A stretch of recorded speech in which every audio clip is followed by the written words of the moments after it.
My guest tonight is Jay Dyer. He runs the website Jay's Analysis, a really interesting website. Jay, I'll let you explain your website. Thanks, Tim. It's a pleasure to be on your show. Yeah, Jay's Analysis is basically just a reflection of, my own interests, my own thoughts over the last, I don't know, 8, 10 years. And it comes out of a lot of the stuff that I studied in undergrad and grad school. And really, it's just an overview of everything from geopolitics to conspiracy to film analysis, comparative religion, espionage, the whole blender mix of all of it. And he's probably most well known for the film analyses. Most people come to the site through that. Those tend to be the big hit getters. So what I do with those is just look at different films and then compare it to reality and what the real story is behind a lot of these Hollywood films and foreign films as well. So it's not it's not a one-trick pony. I hope at least. I try to run the gamut, try to get a big picture of a lot of different aspects of life, and that tends to include a good bit of conspiracy, and that tends to include a good bit of movies. So that's what jaysanalysis.com is, and thank you for having me on. I'm glad to talk with you. I want to thank you for coming on, spending time with me. What I want to ask you about tonight it's about an article you wrote about a movie, The Godfather. The title is A Family Operation: How the Godfather Trilogy Details Real Conspiracies. Article caught my eye, and how does it reflect reality, and how is it relevant today? Well, I think in alternative media and the online conspiracy world, people focus on things like Illuminati or all these sort of ambiguous, amorphous groups.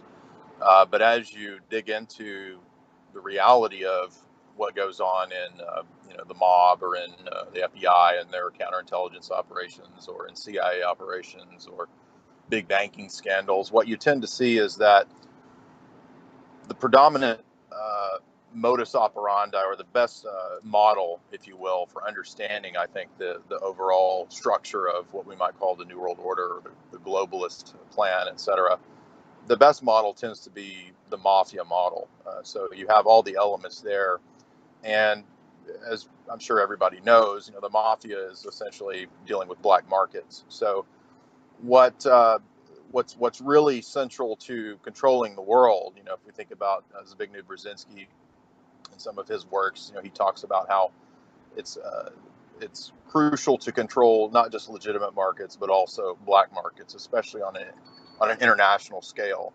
So in regards to the Godfather trilogy, what I noticed the last time I viewed it had probably been 10-15 years since I'd watched it last. This time around, I had a bit more informed perspective to come at the films, and to look at the fact that Mario Puzo in his novel is really much in the same way as Oliver Stone did with Scarface. He's creating a composite of years of research of actual mafia stories and tales, and FBI accounts and so forth. And so what you have with the Godfather trilogy is essentially an immigrant family who comes over, rises to power, and part one is concerned mainly with Don Corleone and his passing on of the legacy to Michael Corleone, his youngest son. And then with Godfather 2, we have the rise of the Corleone family going national. So whereas they're only located in one region, one of the 5 families on the East Coast in part 1, by part 2, into the 50s and 60s, the rise of Vegas in the 70s. And so, I'm sorry, go ahead. You dropped out there for a second. I'm sorry. It's okay. What I was saying was that part 1, the family's, localized New York, and they're essentially on the East Coast. Mm-hmm. And then, by part 2, the family's expanded into operations in Vegas, purchasing casinos, etc. So they're going national from regional as being one of the 5 families, if you will. And so then by the third film, they're international, and Michael is now dealing, with the Vatican, and he's trying to organize large land deals and so forth. But So that's a good model for, I think, understanding how the rise to power actually goes on in the so-called New World Order, right? So when we think of different people like Warren Buffett or George Soros or the Rothschilds or the Rockefellers, and it's better understood from this perspective of somebody like Michael Corleone. So that's the overall thrust of my article. But there are all kinds of tie-ins to real world conspiracies that Puzo actually does detail in his novel that translate into the film. So especially by part two, we see Michael in Cuba prior to the revolution, and then Michael leaves because he realizes when he's down there with the United Fruit Company and these different telecom industries that are going to set up resorts and casinos in unison with the mafia. Michael realizes in the film that the revolution is going to be successful, so he skips town as quick as he can, heads back to the U.S. The revolution happens, and this ends up getting rid of Chaim Roth in the film, who is kind of a stand-in for a Meyer Lansky, character from, say, the Jewish mafia. So you've got the Michael representing the Sicilian mafia, and again, a lot of this is based in reality. So the reason that's relevant is because when the revolution happened, a lot of these Cuban expatriates would flee to the U.S. and they would make up some of the paramilitary force that the CIA would recruit for the Bay of Pigs. So this is where it ties into the JFK assassination and all that. And I don't pretend to be any kind of expert on the JFK rabbit hole because it's such a labyrinthine, series of trails and dead ends. I definitely think that it was a conspiracy. I think the mafia was involved, and we have E. Howard Hunt and people like that, confessing to being involved. But as to who all was really behind that, I'm not sure. But definitely these tie-ins are loosely referenced in the film. And like I said, by part three is where it gets really interesting, because if you know about the history of the long war between different branches of Freemasonry and the Pope and the Vatican, this all translates into the film, where Michael and his family are trying to broker a large land deal, and they've realized by part three that in terms of going international, the best way to hide your assets and funnel money laundering operations and so forth is to create a tax-free charity foundation, right? So this very much translates into the real world, as I'm sure we'll get into here in a little bit. But Carnegie, Rockefeller. Bingo. Exactly. You got it. So once Michael's done this, he's got to broker this big land deal with the papacy. He needs the papacy's because of some ancient legality that involving a Lateran Treaty or something like that. I don't remember the exact detail of it. But in the film, he's got to have the Pope okay his massive land deal. And so this is all riding on the character in the film who is supposed to represent John Paul I. John Paul I, in reality, of course, was elected, I believe, 1978, and he only lasted 33 days. So a lot of people that's an interesting number, isn't it? Exactly. You read my mind. So a lot of people have made the connection to the possibility of the 33 days having a 33 degree, 33 significance from something like Masonry. And there's very much, there is a very real possibility when you look at the history of the Vatican Bank and the scandal that was going on at that time. And Roberto Calvi is actually a character in the film. One of the bankers that Michael's trying to compete with, who has John Paul poisoned in the movie, is a stand-in, a representative of Roberto Calvi. So Calvi is well known because he was the director of the Banco d'Ambrosia, known as God's banker, head of the Vatican Bank in real life, and he ended up dead. And he had a very strange death, didn't he? He had a sort of ritual murder where he was hanging from the Blackfriars Bridge. So what this suggests is, I think the most fascinating part is that in the film, Michael's understudy says at one point, this could possibly be P2. So P2 is the propaganda duo form of Masonry that comes out of, as we discussed, connections to Gladio. Now, I mean, obviously the P2 extended back before Gladio, but there will be a Gladio tie-in to P2 with some of the leftover Mussolini fascists that would be utilized by NATO and Western intelligence in during the Cold War up into the 60s, 70s, and 80s. Sorry, I'm getting distracted here. I may have to edit this out later. That's okay. Anyway, Well, so Gladio yeah, was a false flag operation carried out in the 60s, 70s, and 80s, correct? yeah, Gladio, Yeah. most popularly known Gladio B, was a sort of a combination of a bunch of cells, and so you had professional hit teams, you had clandestine planning operations, and this was all part of what at that time was known as SHAPE, the Supreme Head Allied Powers of Europe, which was a functionary of NATO. And what they would do is carry out false flag operations, shooting up movie theaters, etc., bombings, blaming groups like the Baader Meinhof of Germany, which was a far left communist cell group, and so from there, what we have is a connection to the P2 connection comes through. Through Gladio B. And the reason for that is that P2 had a similar structure to the Mazzini faction of Freemasonry, which utilized all these Mussolini fascists. So a lot of the Mussolini fascists went over to this form of Freemasonry, and they were very much interested in either ending or co-opting the papacy. So it's very much a mafia style organization. So Licio Gelli is an important character because he sort of co-teamed the Banco d'Ambrosio organization with Calvi, and Gelli was involved in the P2.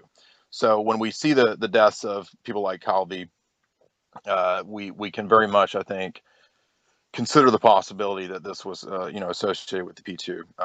And the P2 again is, if we want to understand that version of Masonry, I think we have to look back to Grand Orient Freemasonry, which comes out of France, and back to the French Revolution, where that really has its origin with the Jacobins. And the Jacobin style of revolution, of Illuminism, is pretty much, radical communism, radical overthrow of every established natural order, every form of hierarchy. This is what brings about the Committee for Public Safety in France that just goes around beheading everyone, right? So the beheading of the King of France and all that is a result of this Jacobinism. And so the tradition of Jacobinism, we can find a direct descent into people like Mazzini, Antonio Gramsci in Italy as well.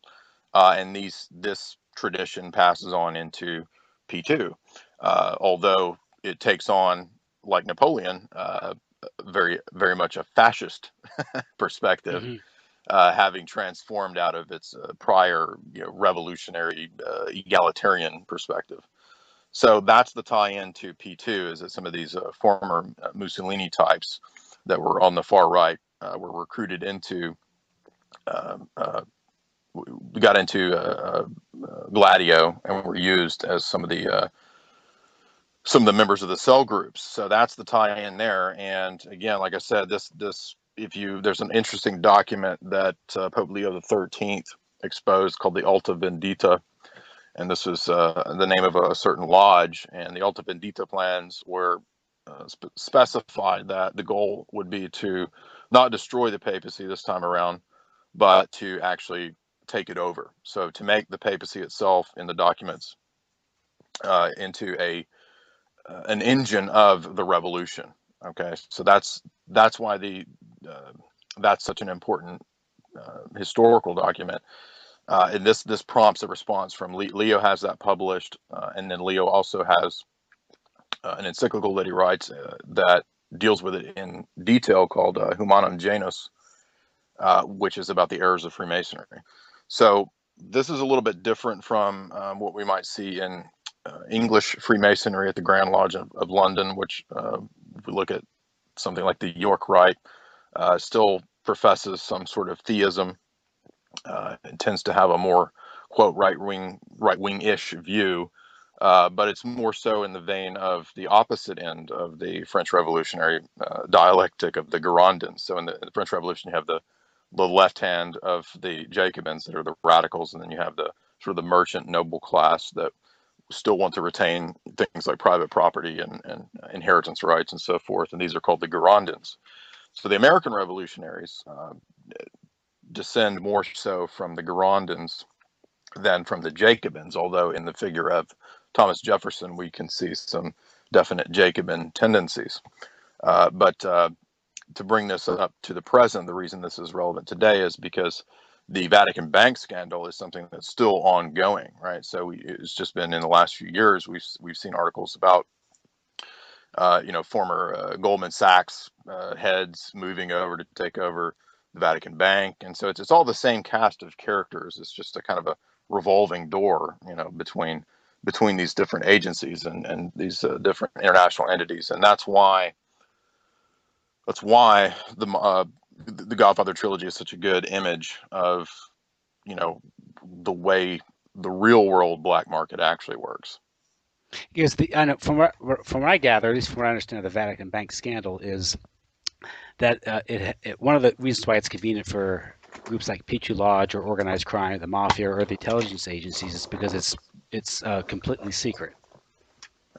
So they can Yes. do, yeah. So they can use it for money laundering.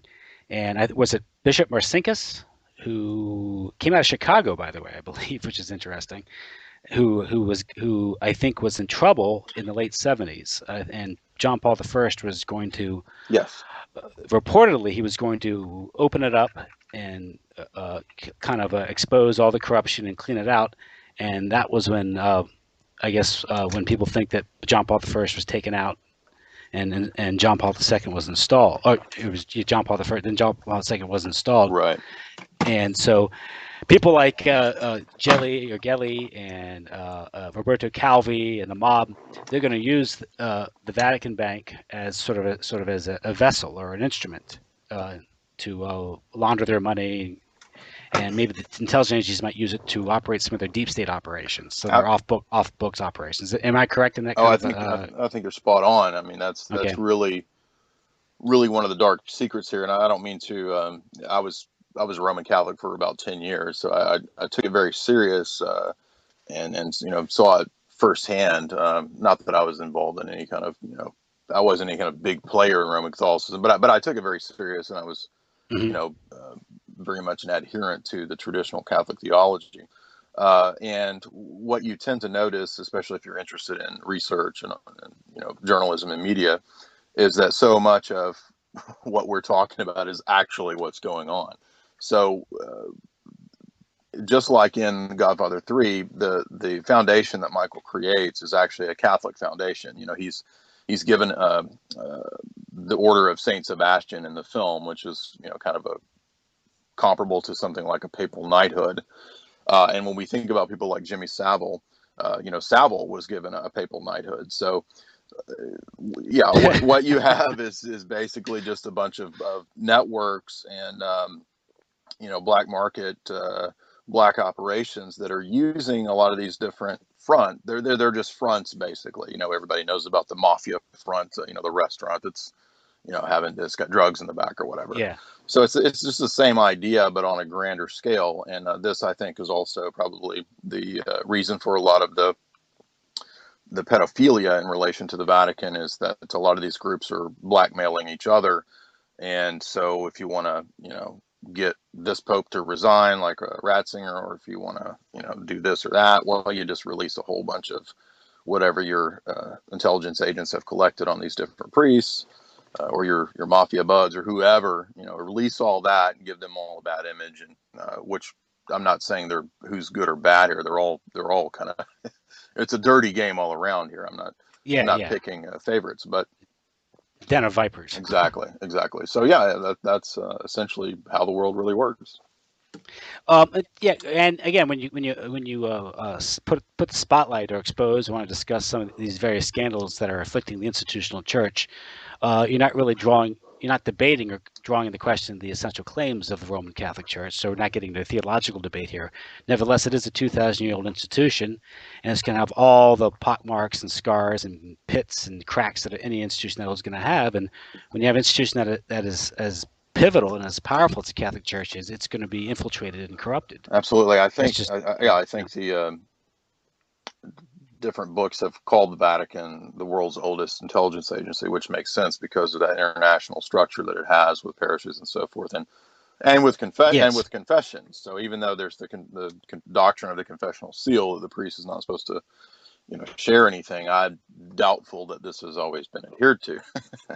Oh well, yeah. Because the Don't. information that's given in confession could be very useful for potentates, kings, queens, spies, etc. So, Well, that's interesting. You're such a cynic, but that's interesting because when you get back to the Godfather, one thing I want this digression into your explanation of Freemasonry because it's so for many people it's very esoteric and mysterious, and people just it's too complicated for them to understand. But they got to read up on it, and I am by no measure expert on it. But as I study some of these issues, I feel it's important to understand how these organizations operate, the importance of secret societies organizations, because it is a method of networking. It's a method of establishing parallel governments. P2 is a great example of that, where it involves top businessmen, mhm. military men, police, and it gives them an ability to operate kind of informally behind the scenes, but really control the show. And that's what's important to understand how these things operate. And that they use the methods of Freemasonry in order to establish these networks because they've seen to work in the past. They seem to work in the past, so I think people adopt those methods and incorporate them. Would that be a fair characterization of how it operates? I think so. I think that Okay. it's pretty clear that there's the same type of structure in a secret society as you have in intelligence work because intelligence agencies have grades and degrees and security clearances and levels and all this stuff.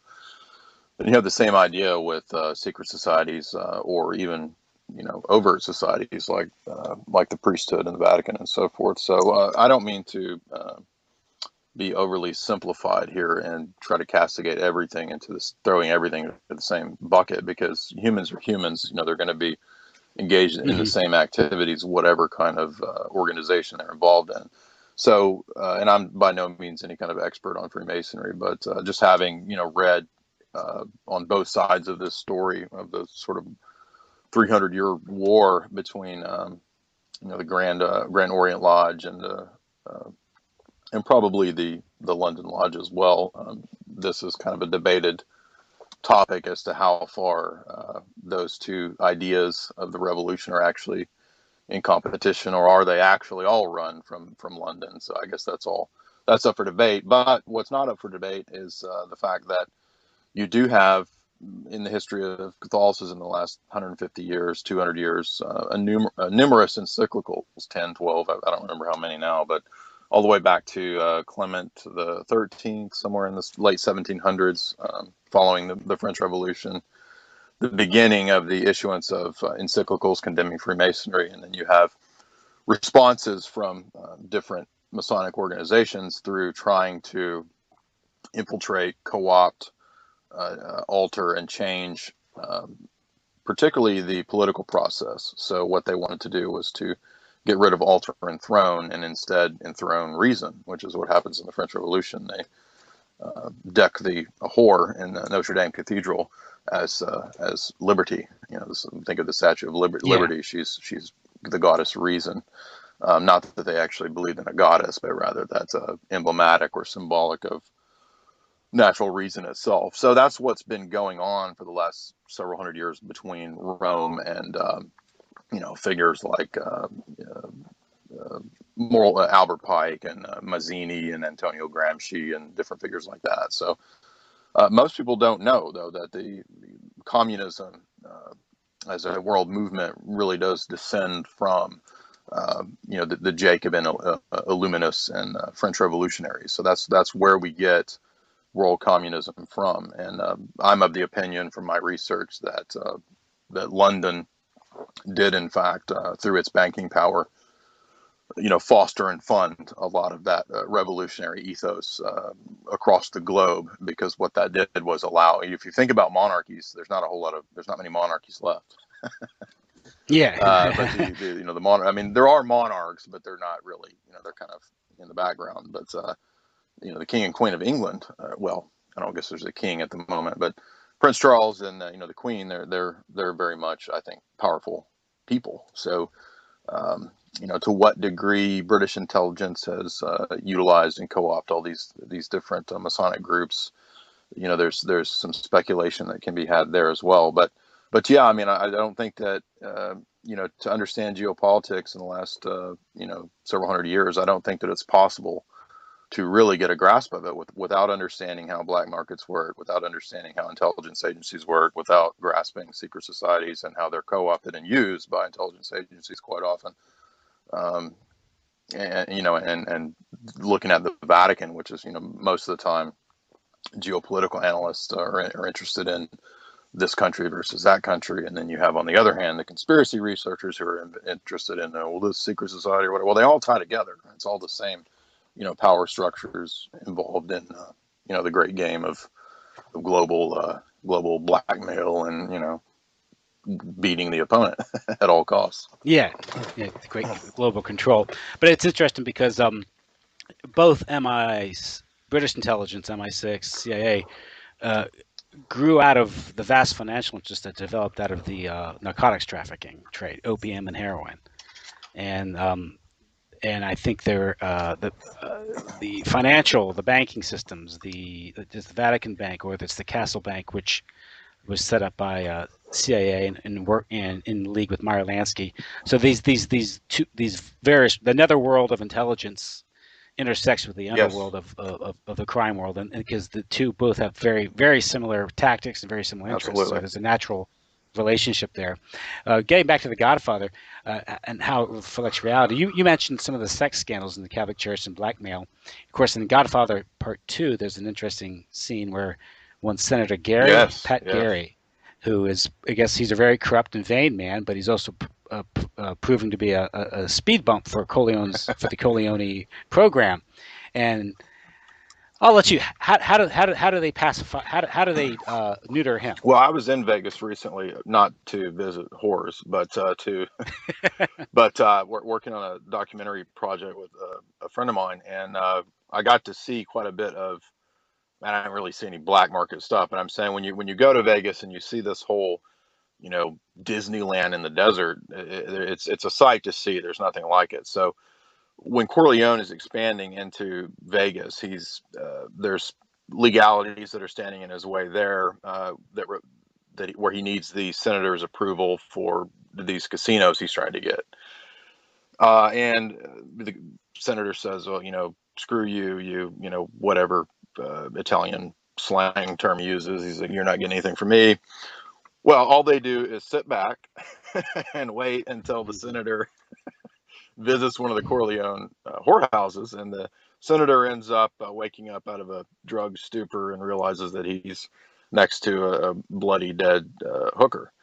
And of course, the Corleones have this all on film and on record or whatever, and that is the best way to get the senator to go along with your expansion. So, if we think about real world parallels, there's Deborah Palfrey, the DC Madam.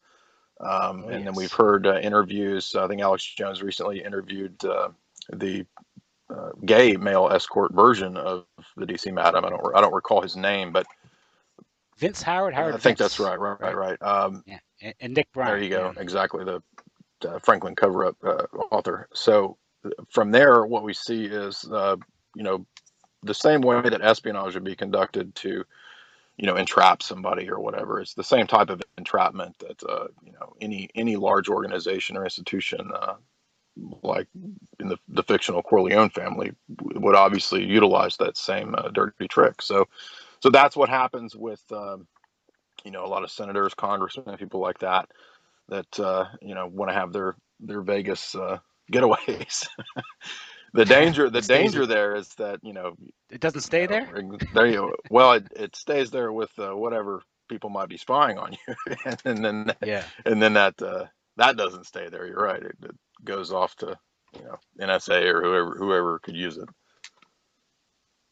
And we have the quick. Yeah, you mentioned the Franken scandal. Of course, that was I think all evidence indicates that was a vast blackmail operation being run by Craig Spence, and the that was Franklin. That was led by Lawrence King, who was an up and coming GOP guy in Nebraska, and he was allegedly, I guess I think I've read the books on it, and all the evidence seems to indicate this.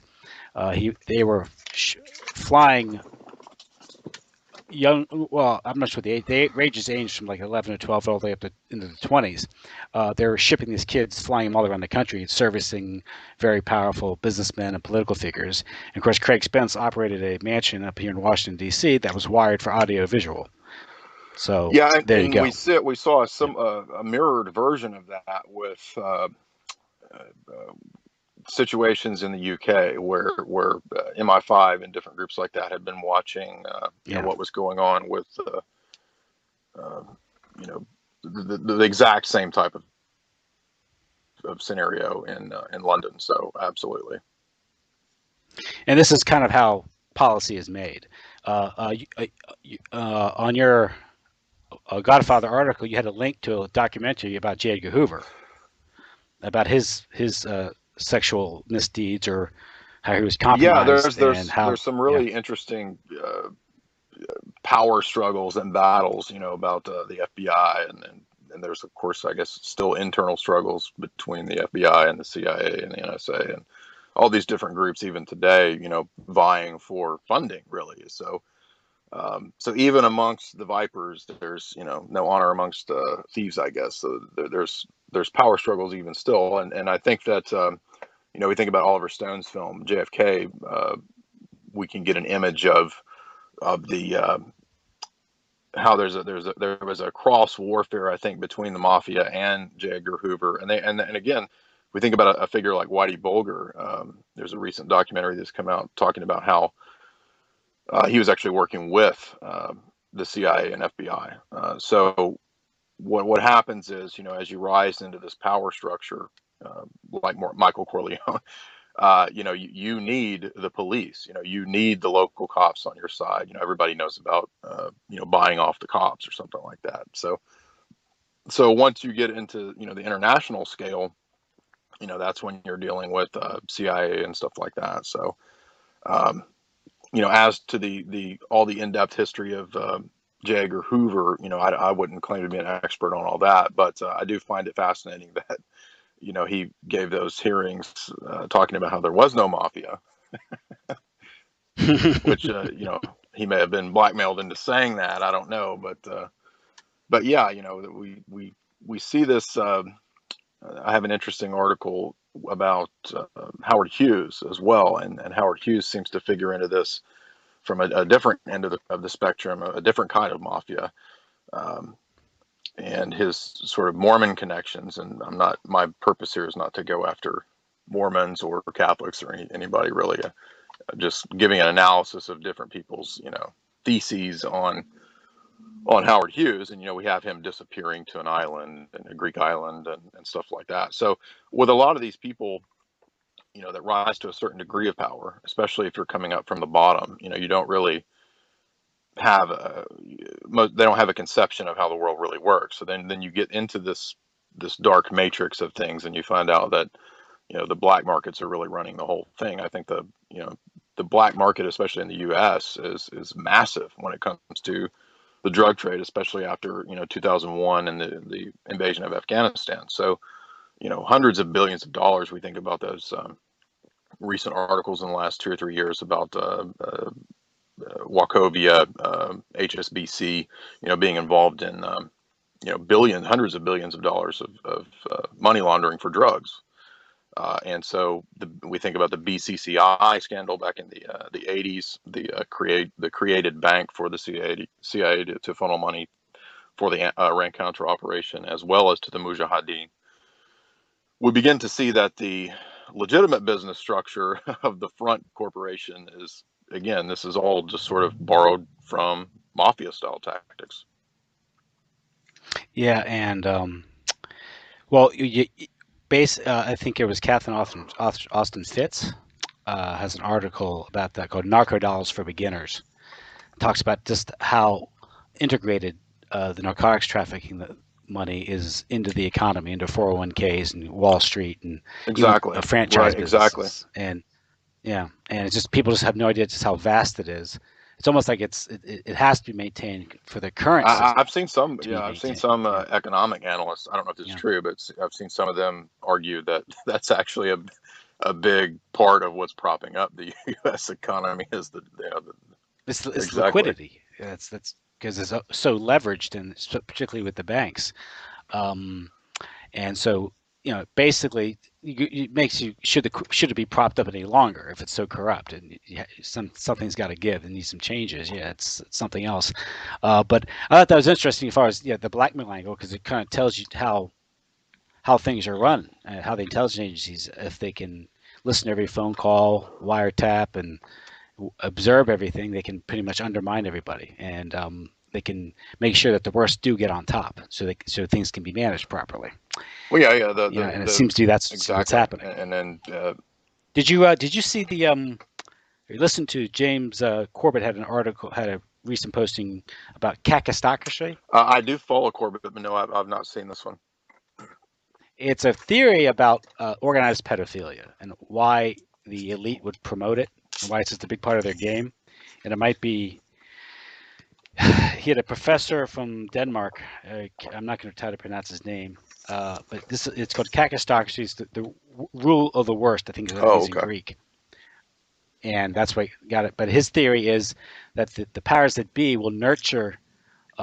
In order to nurture psychopaths, they Yes. have to perpetrate these things.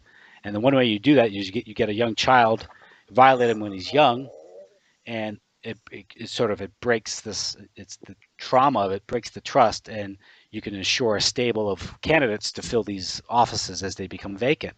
So I thought it was an interesting theory, and it would go a long way in explaining some of Yeah, it these almost things. makes you think that maybe there's like uh, if they don't have this, they probably will. Maybe I'm gonna give a bad idea out, but Yeah, maybe you write a program and the NSA could run this yeah. program that where there's like a Oh, geez. blank slots, and then based on everybody's social media information and data, you can just plug in like the most from some algorithm or something, like the worst possible guy, Yeah. and stick him in there. Here's our top bad guy.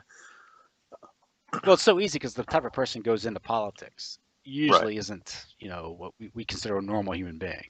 So they have their weaknesses, they have their appetites, and so they're usually easy marks for these things. And that's we had the recent case with the Epstein case. That seems to have all the makings of a blackmail Yeah, which operation. ties in. I It mean, ties it just into all you're that looking, yeah, UK Jimmy Savile stuff, right? yeah, Exactly. Jimmy Savile, yeah, and so it's just one of those things. It's just and it's one of the things where I've heard I often heard it said that if you want to understand politics, how the world works, watch The Godfather. That's why your article. Yeah, no, and But I found it your article really so is true. interesting. I've Yeah, been studying this kind of stuff for probably just about 10 years, and I was when I was reviewing the trilogy, I'm sitting there thinking I should have watched this 10 years ago. Because you read all yeah, these yeah, books, and yeah, and all the books are good, but it's all pretty much there in this film. You've got all of them in this trilogy, so that really does encapsulate the workings of the world, I think, in an artistic form better than yeah. most even of the big policy books that you might read about it.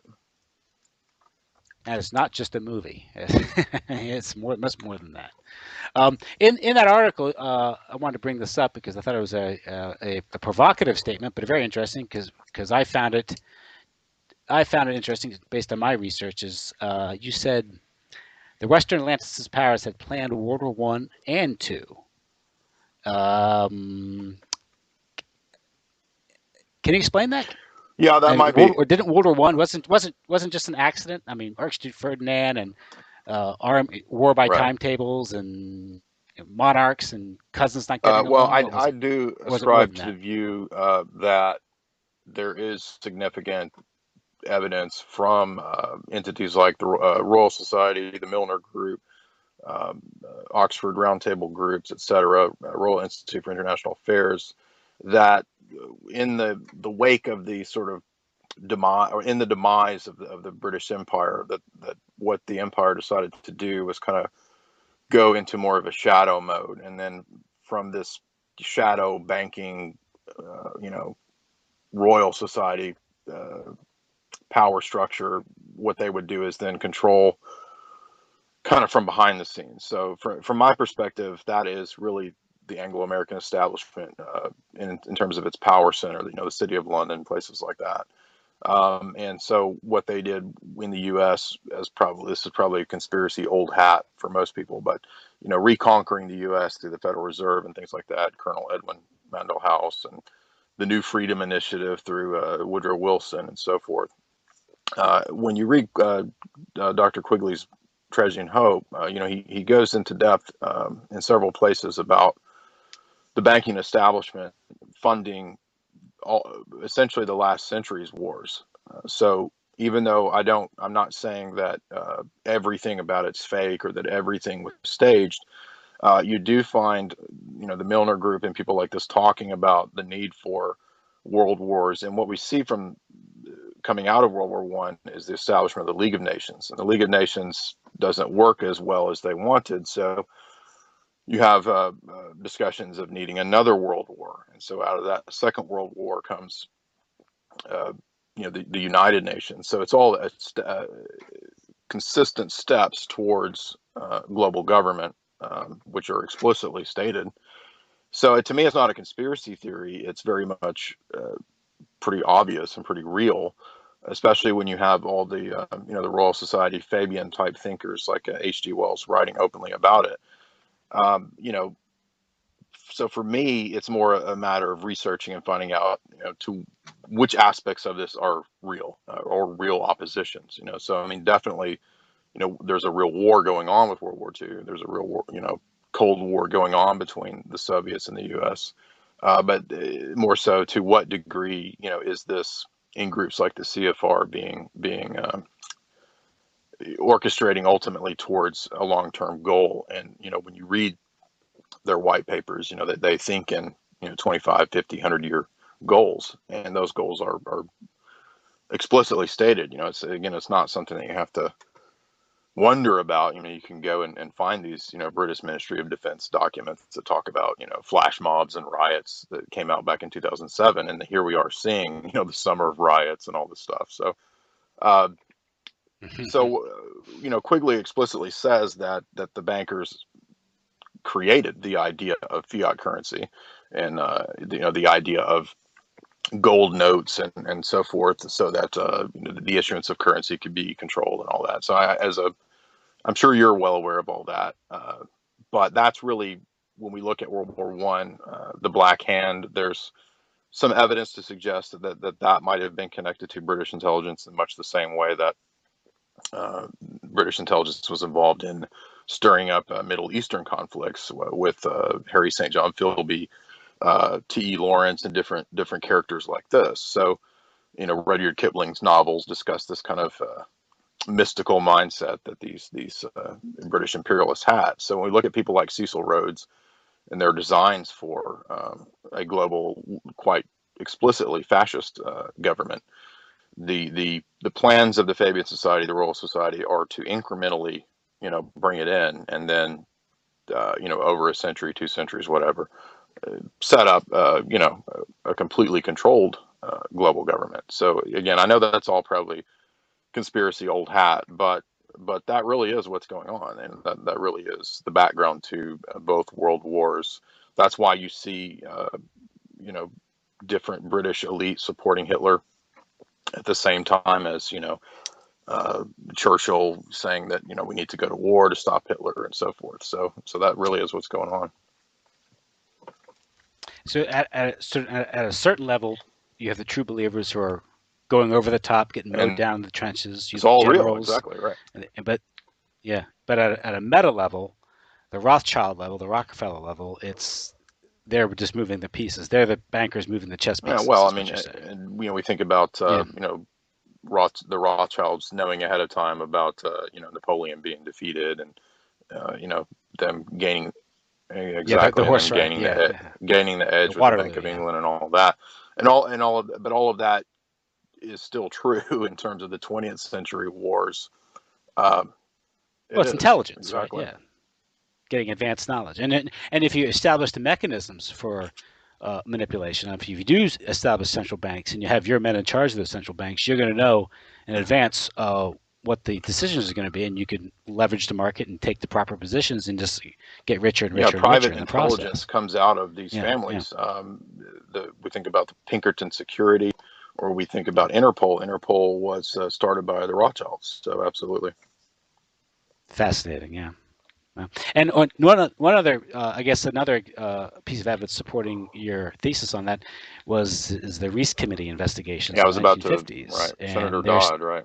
yeah, oh, or Norman Dodd, and what they found out in 1908, 1909, you had the Carnegie Foundation, which had been taken over by then by the Rockefeller Foundation, and they more or less said the only way we can really transform America is to drag it into a bunch of transformative wars, a series of transformative wars, and lo and behold, what happened? Well, go ahead. How would you explain that? What happened with that then? Well, I think. By the way, Senator Dodd died in a plane crash. Is correct? Is Senator Dodd? or I'm sorry, Norman Dodd. Didn't he die in a plane crash, or am I wrong about that? Well, he was sickly. I think he died naturally. You might be confusing him with Okay, that's right. Boggs. I apologize for that. Yes. Senator Boggs, the guy who did the he didn't like Okay. Okay. Warren Yeah. report, and he went missing over somewhere in Right. Alaska somewhere. Yeah, but they gave his daughter a nice cushy job in the media, so it all worked out. So Okay. So Cookie right. So Roberts, with Reese Commission, you um, have the investigation of yeah, Rockefeller, Ford, Carnegie foundations and their influence on education yeah, primarily, and then uh, the committee found out that it's not just education, but that there's actually a very wide-ranging influence. And it's pretty common sense if you think about it as to why this would be, is because if you put your money in a tax-free foundation, then you're not taxed. so but that also, just like with Michael Corleone, is a great yeah, way to funnel money that might otherwise be under investigation by the FBI or something like that for nefarious connections. But uh, it goes deeper than just than the corruption, and I think the goal of these different foundations, when you look at their white papers, uh, is very much the same goal as what I'm talking about. Because yeah, there are all these hundreds of foundations and think tanks, and there are divergences, but for the most part, the most powerful ones, when we look at Rand, when we look at the Brookings Institute, when we look at Carnegie, these different foreign policy institutes and so forth, they're all, for the most part, pretty much steering things in the same direction. And it's, usually it's plastered with American flags, and it's all, it's supposedly all about America, but it's not really. It's essentially about the same power structure of the Royal Society. They're kind of the ultimate, in my view, sort of penultimate think tank with that's ultimately controlling education. So they, I think they kind of have an inner party, outer party structure, and then that translates down to the rest of the intelligentsia and the academia out there, and that's why uh, education, in the U.S. is a great example of how we've transitioned away from um, classical methods of education with pedagogy through the trivium or the quadrivium, things like that, into what is explicitly a Prussian then Soviet model of education. So all the stuff that Charlotte Iserbyt talks about, that's all completely accurate. And so just looking at education as a tool of the foundations is a great window into how, even though there might be a whole bunch of think tanks and foundations, the most powerful ones are all taking things in one direction, and it's all the same direction as the ideologies that are laid out in people like H.G. Wells. And it's not by accident. It's not just happenstance. It's not um, it's very much a controlled money power plan, ultimately by the big banking houses and the Bank for International Settlements and stuff like that. So they're all taking us in that direction.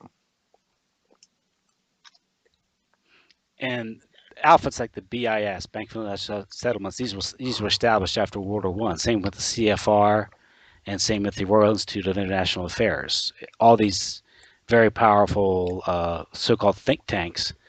Later on, I guess 50 years later, you Right. get the Trilateral Correct. Commission created, and all these the people that run these or members of these organizations. They may number into thousands, but a few of them are probably really in the know what's really going on. But they tend to populate the administration, the corporation, the various administrations, and the corporations that are Yeah, making I the mean, big just look at somebody decisions. like Brzezinski, and So, yeah. throughout all of his books, he's pretty consistently laid out where things would go. Writing about EMF and weather weapons back in 1972, 73. And he's in Grand Chessboard, he lays out basically where things would go after 9/11 with Afghanistan and the Iraq War, Afghanistan, as well as the Ukraine situation. So all of this is Hmm. pretty consistently laid out, and all these big policy making consulting figures who kind of hang around in the background as NGO consultants that are actually pretty powerful people. So there's no doubt about that. And we find that when you look at the Trilateral Commission with David Rockefeller in the 70s, when you go back to the establishment of the CFR, and as well as the CIA and intelligence agencies, the Dulleses are all working with the Rockefeller. So it's all the same crew. It's just kind of like I said, revolving door type stuff. Bilderberg Group also, Rockefeller is there at the outset of that as well, with European nobility, Prince Bernhard, so forth. So again, I don't mean to be boring you with conspiracy old hat, but all of this is very much in the historical record. It's not speculation. It's just the reality. And in order to understand these things, you almost have to draw a sort of a schematic connecting these things, and because that's the only way we get to understand these connections. And it's interesting that if you look at the intelligence agencies, they all came out Absolutely. of Wall Street. And these bond lawyers and corporate guys, or if you get into the psychological warfare angle, a lot of it came out of Madison Absolutely. Avenue, like Ed Lansdale The was an Robert Mullen advertisement guy. advertising agency that ties into the Howard Yeah, Hughes stuff as well. yeah. So yeah, yes, And yes, Bernays, he all that. Yeah, so I mean, it's there to see. If you want to see it, it's there. Just gotta. It's hard to wrap your mind around it unless you do the research and put the time into it. And after a good dozen years of myself looking into it, I'm just now, I think, getting to understand it. And it isn't pleasant, but we at the same time. I mean, what I'm saying.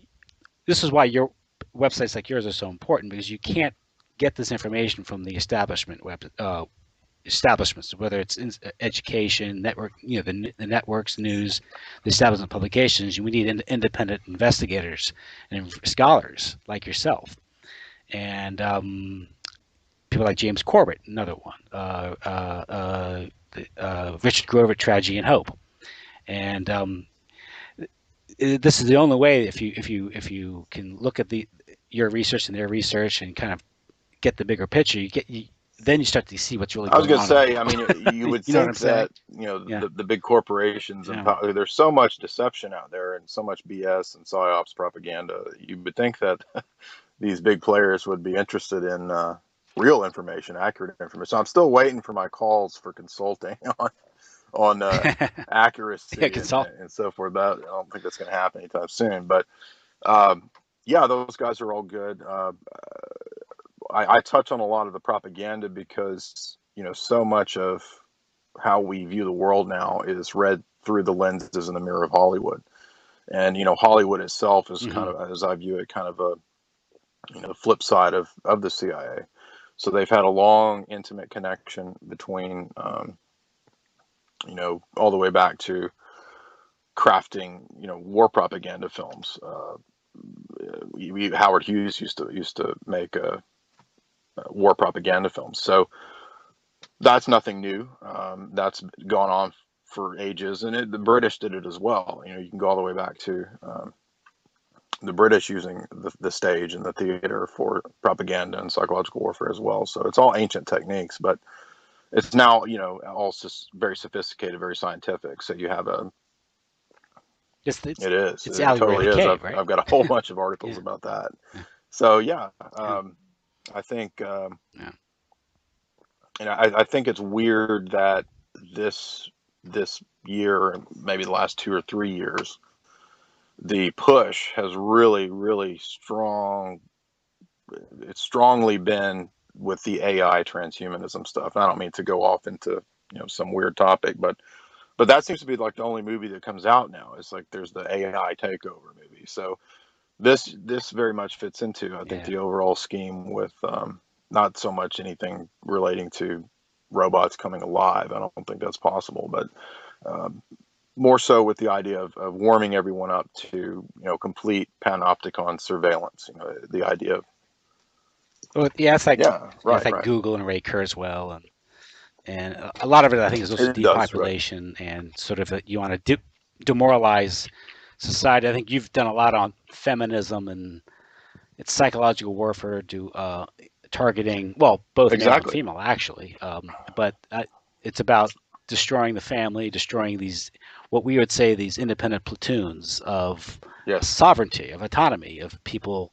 They don't want independent people thinking, and they don't want mechanics, entrepreneurs. They want workers. Yeah, and you go As back to Rockefeller the said, I don't the, want the thinkers. I want brainchild workers. of all Yeah. that.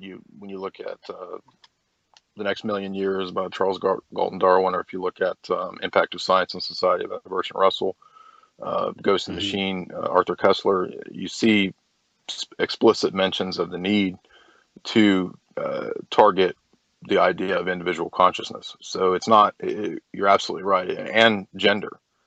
So they And if you look at pornography and feminism, modern art, it all has connections back to absolutely, the CIA was intelligence agencies. directly connected to Frankfurt Yeah. School people, utilizing Frankfurt School art, modern art, absolutely, abstract art, all of that. Why would they be funding modern art? Well, Why fund modern just art? like with Well, Hollywood, divide and aesthetics conquer. has the ability to Exactly. educate the populace far more than any kind of boring lecture by some professor. People are going to be going to the movies to see the art of our day. And so, just like Plato said that art has to be controlled because it has the ability to cause revolutions.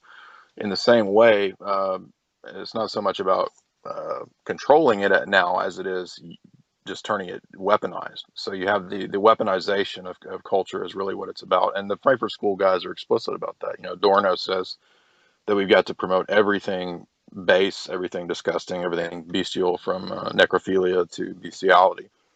These are all explicit statements by Adorno. So, and he's one of the Frankfurt School luminaries. So, Western elites from the Fabian Society, Royal Society, all saw that as useful for the implementation of technocracy. And again, use of the arts, movies, music, and this gets into. I did a recent interview with Dave McGowan talking about how the rock music scene of the '60s was largely a concoction of the intelligence agencies to divide and conquer and marginalize the then budding and influential anti-war movement. Um, Modern art, I guess, is just destroying the beautiful, destroying. I guess we could say pornography. It's destroying the concept of love and fertility and stable Well, they families. even say, yes, they even Just say yeah. that the promotion of they explicitly say the promotion of the ugly and the deformed, because classically speaking, at least from the Middle Ages and probably ancient Greece to some degree as well, you have the idea that aesthetics, there's a harmony there. So something being beautiful is not completely subjective or relative, that there's an actual objective Hmm. harmonization between form, structure, proportion, and so forth. And so for artwork to be truly beautiful, it has to match up to, it has to harmonize. So the implementation of disharmony, of disunity, things out of proportion. You look at the disgusting stuff from, say, Picasso. Well, Picasso was a Marxist. So for Picasso, his art was very much an intentional work of warfare. It was an attack on beauty, symmetry, or order and form. All the way up until even Ayn Rand, who I have a love-hate view of. Her book, Romantic Manifesto, is very good from a philosophical perspective in terms of critiquing modern art, because she shows that it's not really art, because philosophically you need form, and you're not doing art if you don't have form. And I'm speaking philosophically of the conception of form, from, say, Plato or even Aristotle. So in other words, attacking form with abstract, even though some of this is kind of gray area because it's hard to exactly define everything that's, quote, modern or abstract. But you get the basic idea that I'm saying. I mean, what Andy Warhol's doing is not the same thing as what Bernini's doing, quite obviously. Yeah. But I mean, this isn't just pie in the sky. This isn't just theorizing your part. There was the Congress for Cultural Freedom that was run by the Central Intelligence Agency, which funded certain magazines. And you had efforts. We do now know that artists like what was the modern artist? Yeah, but Jackson Pollock was Jackson exactly, Pollock just was like a recipient of CIA funds. So all of the pretty much every so there you go. form of what people think is revolution. This is just an old trick. It's just an old trick of destabilization, of disintegration of the social order. And that's really, I think, what was going on even in France. I think even the French Revolution was probably foreign powers, money powers and so forth, utilizing revolutionary ideology as a way to destabilize that society. So, and of course, the sexual revolution, as I think Wilhelm Reich realized that the best way to undermine a society isn't to talk about Marxism. It's libido, it's right? to talk about sex. And libido right. Dominandi, and that's a shout out to E. Michael Jones, his book, a great book on that topic. But it's all these things matter, and it's kind of like it's the Marquis de Sade and his scribblings. And E. Michael Jones made a point that technology had a big factor in this, because before photographs, what could you do? But it's really the development of photography, then film, that really made this possible. Now, of course, with the internet, it's like no stopping. Yeah, I mean, we really are all over the place. Entering the cave, Plato, and we're entering it quite willingly rather than striving to come out of it. Everyone is gleefully jumping into the cave. It's okay. Well, Jay, I've kept you a little longer than I said I would, so I'm going to let you go. Get on with your evening. I'd like to, maybe come back, have you back later on, talk about some other things. There's a great interview here. I mean, you can go on and on anytime. about these things. Had a blast, if you wanted to, but So, great. Okay. Well, listen. So just go to Jay's Analysis to read your stuff. Correct. Right. Correct. Jay'sAnalysis.com.